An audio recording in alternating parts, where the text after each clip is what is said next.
Hello everyone.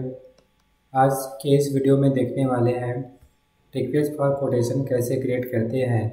Request for quotation generally vendor selection का एक process है जहां पे कोई कंपनी ही अपने किसी मटेरियल का रिक्वायरमेंट को फुलफिल करने के लिए उस मटेरियल के टर्म एंड कंडीशन के अकॉर्डिंग अलग अलग वेंडरों को रिक्वेस्ट भेजता है। जो वेंडर उस रिक्वेस्ट के अंदर सूटेबल रहता है उस वेंडर को सिलेक्ट करके उस मटेरियल से सर्विस और गुड्स लिया जाता है। रिक्वेस्ट फॉर कोटेशन क्रिएट करने का टी कोड ME41 है और चेंज करने का ME42, डिस्प्ले करने का ME43 है।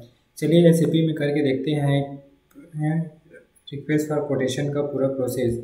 इसके लिए आपको सिंपली रेसिपी में चले जाना है। रेसिपी में जाने के बाद जो टी कोड है ME41 इसको रन कर देना है। इस टी कोड को रन करते ही हमें इस तरह से रिक्वेस्ट फॉर कोटेशन का स्क्रीन शो करने लगता है।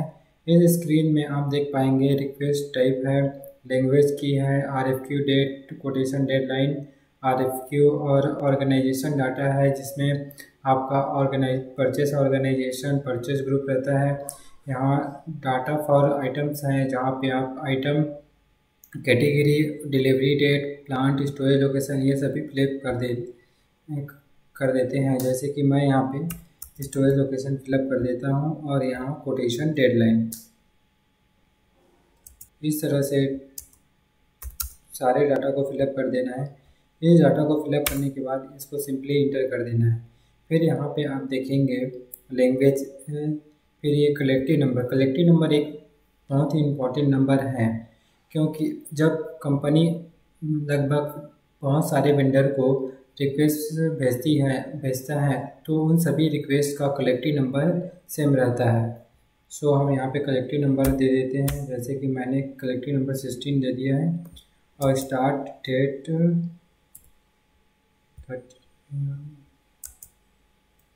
इन डेट 10 और टारगेट वैल्यू भी मैं यहाँ पे फिलअप कर दूँगा। इस तरह से सारे डाटा फिलअप करने के बाद आप यहाँ पे देखेंगे कि हमें कौन से मटेरियल के लिए रिक्वेस्ट फॉर कोटेशन क्रिएट कर रहे हैं। जिस मटेरियल के लिए हम रिक्वेस्ट फॉर कोटेशन क्रिएट कर रहे हैं उस मटेरियल को यहाँ पे इंटर कर देना है।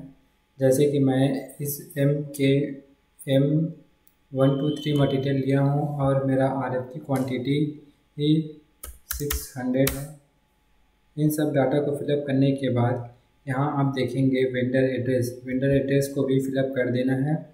जैसे कि मेरा वेंडर इस वेंडर को फिलअप करते ही वेंडर का जो सारा डिटेल है ऑटोमेटिकली फुलफिल हो जाता है।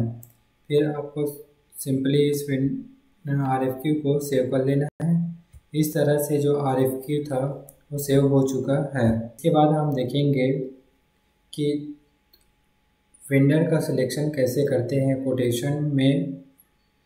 हम एक वेंडर को मेंटेन कर लिए, इसके बाद एक और वेंडर को हम मेंटेन कर लेंगे जिसका कलेक्टिव नंबर सेम होगा। हम यहाँ पे एक और वेंडर इंटर कर देते हैं। जैसे कि ये वाला वेंडर, इस वेंडर को इंटर करते ही पूरा डेटा आ जाता है। फिर हम इसको सिंपली सेव कर लेंगे। सेव करने के बाद हम इसमें प्राइस कंपैरिजन करते हैं। इस तरह से हमारा जो RFQ है वो क्रिएट हो चुका है। अब RFQ क्रिएट होने के बाद हम यहाँ पे कोटेशन मेंटेन कैसे करते हैं। कोटेशन मेंटेन करने के लिए हम टी कोड ME47 यूज़ करते हैं।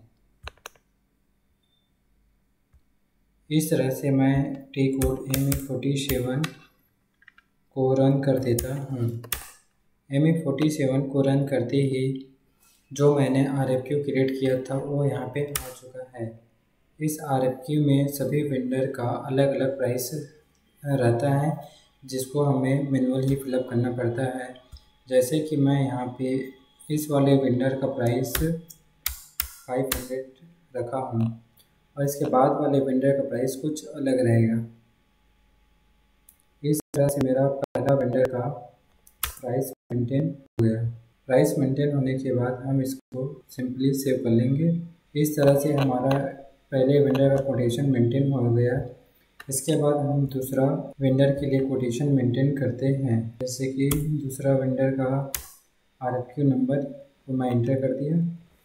इस तरह से आप देखेंगे जो हमारा दूसरा RFQ क्रिएट किए थे दूसरे वेंडर के लिए वो यहाँ पे इंटर हो चुका है। फिर हम इसको मेंटेन कर लेंगे। यहाँ पे हम उस वेंडर का प्राइस मेंटेन कर लेते हैं। जैसे कि मैं इससे पहले वाले वेंडर का प्राइस 500 दिया था, इसका प्राइस 400 दे देता हूँ। इस तरह से मैं इस वेंडर को सेव कर लूँगा। ये मेरा दो वेंडर के बीच में कोटेशन मेंटेन हो गया।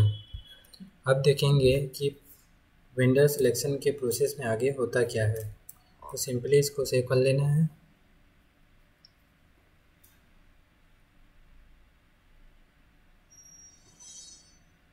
इस तरह से दो वेंडर का प्राइस मेंटेन हो गया।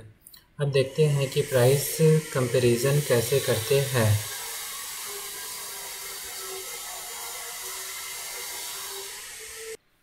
चलिए अब देखते हैं दो वेंडर के बीच में प्राइस कंपैरिजन कैसे करते हैं।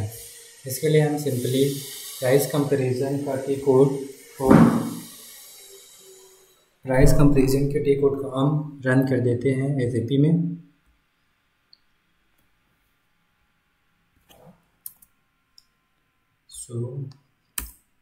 प्राइस कंपैरिजन का टी कोड ME49 है। इस टी कोड को रन करते ही जो यहाँ पे कलेक्टिव नंबर था उसको एंटर कर देंगे। कलेक्टिव नंबर को एंटर करते ही हमारा दोनों वेंडर यहाँ पे शो करने लगेगा।